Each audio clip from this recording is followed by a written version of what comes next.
Welcome back to Adventures of a Black Belt Sommelier, sponsored by Four Paws Restaurant, the iconic fine dining restaurant in St. Paul, Minnesota. It's wonderful food, attentive professional service, and really great wines. Hopefully, great wine service by me.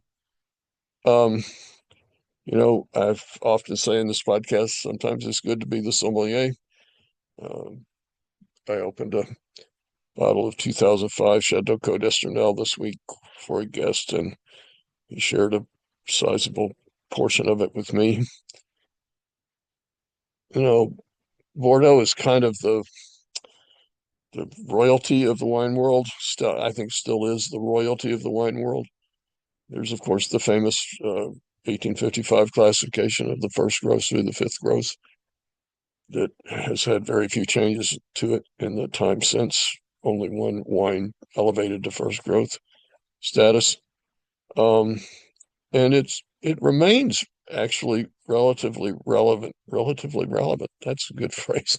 All these years later. But some wines that weren't considered first growth in 1855 are deserving of first growth status today, I believe. One of those is my favorite chateau in the Saint Estèphe appellation, which is Chateau Cos d'Estournel. I think, along with Chateau Montrose, is one of the two great producers in Saint Estèphe. Of course, Saint Estèphe is the more northern um, commune in Bordeaux on the left bank, close to where the river empties into the Atlantic. So the soil's alluvial, which is more alluvial than the rest of Bordeaux, which is a factor in the wines.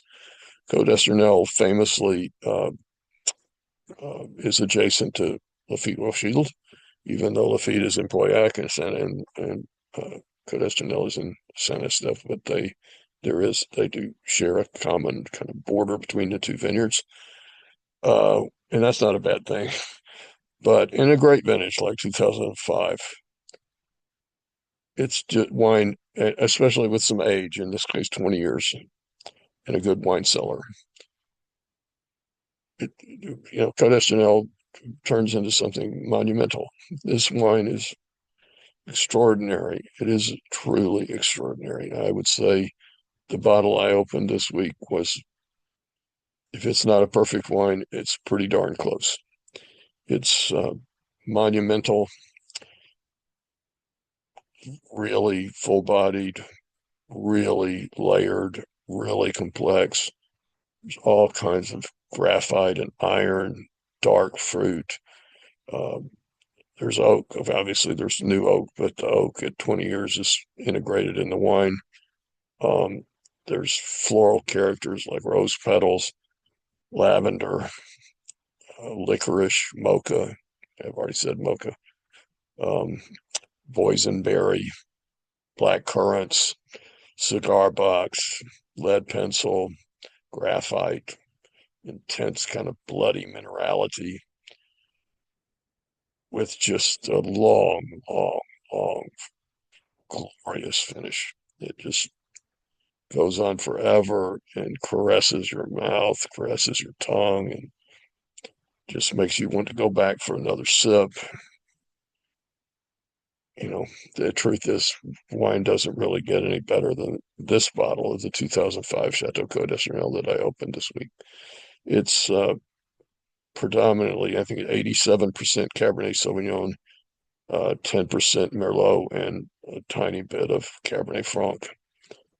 So you can expect with that proportion of Cabernet Sauvignon, it is dry, tannic. Well, it's not so tannic now at 20 years old, but when it was bottled, it was very dry, very tannic, very oaky. Now all those elements have come into harmony. Um, a bottle of the 2005 is not going to be inexpensive, but as I frequently say on these podcasts, if you can afford it, you ought to buy as much as you can afford because it's a fabulous wine, and it shows what the way that wine benefits from age in the bottle if it's stored properly.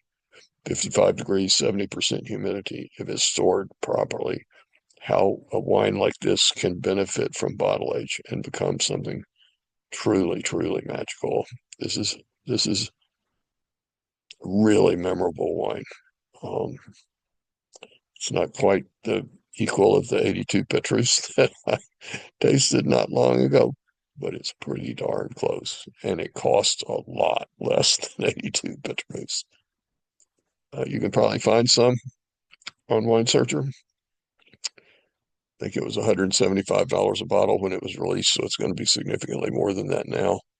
If it's an authentic bottle. By the way, just a piece of unsolicited advice. If you go on Wine Searcher looking for a bottle of wine like this, or any, you know, quote, rare and collectible wine, if the source is Hong Kong, don't buy it because it's probably counterfeit. I would say 95% of the time, any wine that you source from Hong Kong is counterfeit if it's something extraordinary like this. Unfortunately, there's a huge industry there for counterfeiting wine to sell to the Chinese. So this is just one caveat. It's not a good place for rare collectible wine, Hong Kong. Um, but from a place like Akron, Maryland, New York, or Hart Davis Hart in Chicago, or Zachys in White Plains, if they have some, it'll be authentic because they guard their reputation carefully. 2005 Chateau Cos d'Isternel. It is really something extraordinary. I was privileged to taste it. I can't wait for somebody to bring in another bottle and share another glass with me. Thanks for tuning in to Adventures of a Black Sommelier. Appreciate it.